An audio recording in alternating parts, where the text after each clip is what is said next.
കണ്ണൂർ ജില്ലയിൽ നിന്നൊക്കെ നിരവധി പ്രവർത്തകർ, അത് പ്രചാരകന്മാർ ഉൾപ്പെടെ കേരളത്തിലെ പല ഭാഗങ്ങളിലും വന്ന് പ്രസ്ഥാനം കെട്ടിപ്പടുക്കാൻ പ്രവർത്തിച്ചിട്ടുണ്ട്.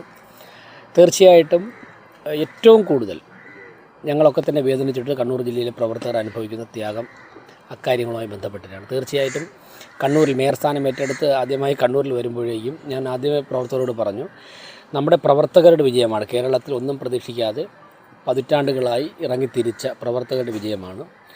അപ്പോൾ സ്വാഭാവികമായിട്ടും ഇവിടെ വരുമ്പോഴേക്കും മാരാർജിയുടെ എന്ത് തുടങ്ങുമ്പോഴും എല്ലാ BJP പ്രവർത്തകരും മാരാർജിയെ ഓർത്ത് മാരാർജിയുടെ സ്മൃതി മണ്ഡപത്തിൽ പുഷ്പാർച്ചന നടത്തിക്കൊണ്ടാണ് ആരംഭിക്കുന്നത്. ഞാൻ കഴിഞ്ഞ വെള്ളിയാഴ്ചയാണ് മേയറായി ചുമതലയേറ്റത്. ഒരാഴ്ച ആകുമ്പോൾ തന്നെ ഇവിടെ വരാൻ കഴിയുന്നതിൽ അങ്ങേയറ്റം തന്നെ പ്രവർത്തനത്തിന് കൂടുതൽ ഊർജ്ജം ലഭിക്കുമെന്നാണ് പ്രതീക്ഷ.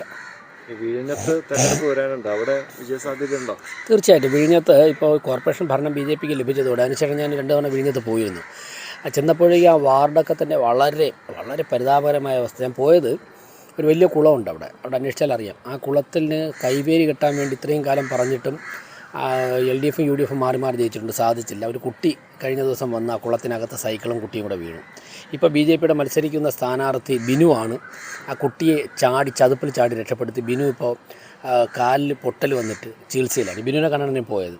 അപ്പോൾ അതിൻ്റെ ചുറ്റും ആൾക്കാർ കൂടിയിട്ട് എത്രയും പെട്ടെന്ന് തന്നെ കൈവേരി കെട്ടാം. അപ്പോൾ ഈ കോഡ് ഓഫ് കോണ്ടാക്റ്റ് ഇപ്പോൾ ഉള്ളതുകൊണ്ട് മേയർക്ക് അത് പ്രഖ്യാപിക്കാൻ പരിമിതിയുണ്ട്. തെരഞ്ഞെടുപ്പ് ചട്ടങ്ങൾ മാറിക്കഴിഞ്ഞാൽ അതിൽ കാര്യങ്ങൾ ഇടപെടാമെന്ന് പറഞ്ഞിട്ടുണ്ട്. അപ്പോൾ ഇങ്ങനെ ഒരുപാട് കാര്യങ്ങൾ അവിടെ നടപ്പാക്കേണ്ടതായിട്ടുണ്ട്. അപ്പോൾ അവരൊക്കെ തന്നെ വലിയ പ്രതീക്ഷയോടാണ് നോക്കുന്നത്. തീർച്ചയായിട്ടും ഞങ്ങളാണ് അവിടെ വിജയിക്കാൻ പോകുന്നത്.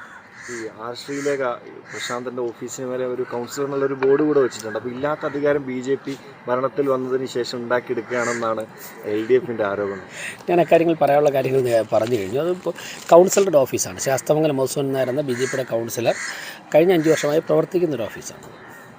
അപ്പോൾ കരാറ് പ്രകാരം കുറച്ചുകൂടെ അക്കാര്യങ്ങൾ ഞാൻ പറയാനുള്ള കാര്യങ്ങളെ കൃത്യമായിട്ട് അക്കാര്യങ്ങൾ പറയാനുള്ള കാര്യങ്ങൾ പറഞ്ഞു കഴിഞ്ഞു.